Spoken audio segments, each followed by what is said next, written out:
What is up? Magandang gabi. Ngayong gabi, papalit tayo ng busina ng ating Cafe 400 dahil hindi naman sa pagkakaila o sa mga Cafe 400 owners yan. Alam nyo to. Tunog itik naman talaga kasi, di ba? So, paparinig natin yung stock na busina niya at papalitan natin siya ng S-Works tuloy. C-Works. C-Works horn. Ito kasi dalawa naman talaga to. Yun nga lang, syempre, kakabit natin isa lang. And then, yun nga. Method ako kasi is tunog Fortuner na to. So, yun, palitan na natin yung stock natin.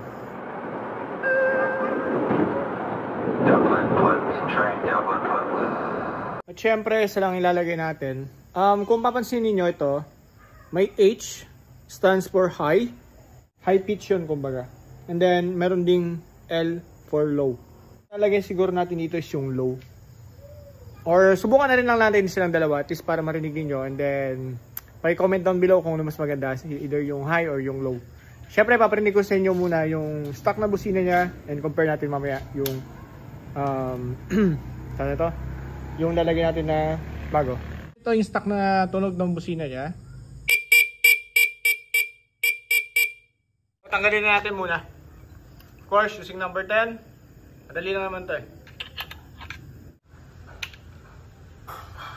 Ito yung itsura niya. And ito yung papalit natin. Of course, susubukan muna natin yung high or yung letter H dito. Subukan muna natin yung high pitch. Okay? And then, pili tayo kung ano mas maganda.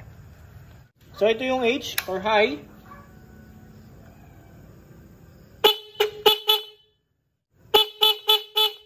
This one is the low.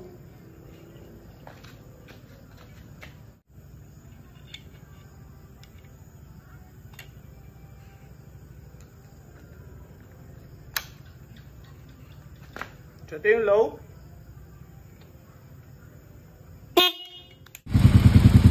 Ito na yung kalalabasan nung nilagay natin na busina. Kaya yung tsura niya. At ito ang aking pinili, yung low or low pitch. Ito po yung kanyang tunog.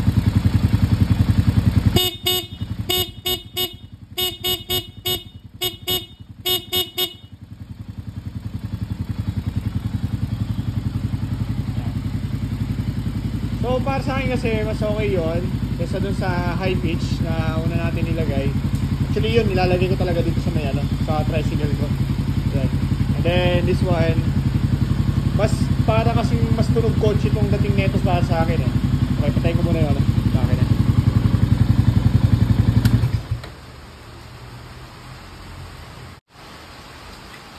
Detonation na lang to ng ginawa ko gabi. Ito nakakaya na, bubusi-busi na ako dito kahit gabi. Yan, so ito na yung nilagay natin. Yun nga, yun na yung tunog niya kanina. Ganun siya kalakas, para siyang tunog Pagka pinagsama talaga yon na yung high pitch tsaka tong low pitch, mas maganda yung tunog niya. Kumbaga para siyang tunog Fortuner. Parang ganun. Ayun na lang po muna sa ngayon. Sana may natutunan ulit kayo sa ating upgrade sa kanyang busina. Okay din naman sa akin yung unang busina. Tanong nga lang talaga medyo tunog itik para sa akin eh. Para minsan nakakaya. Nakakaya kasi minsan yung tunog. Parang ganun. Pinalta na lang natin. Alam ng mga Cafe 400 owners yan.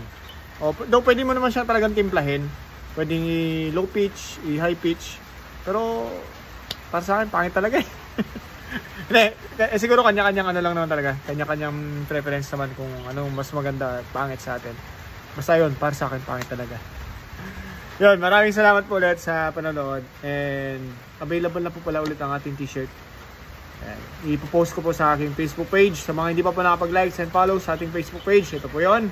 Paki-like po, message nyo lang po ako regarding sa t-shirt. And available na po ulit.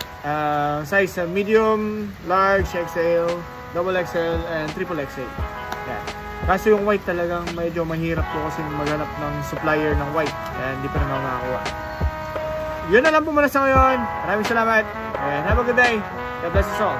Ciao.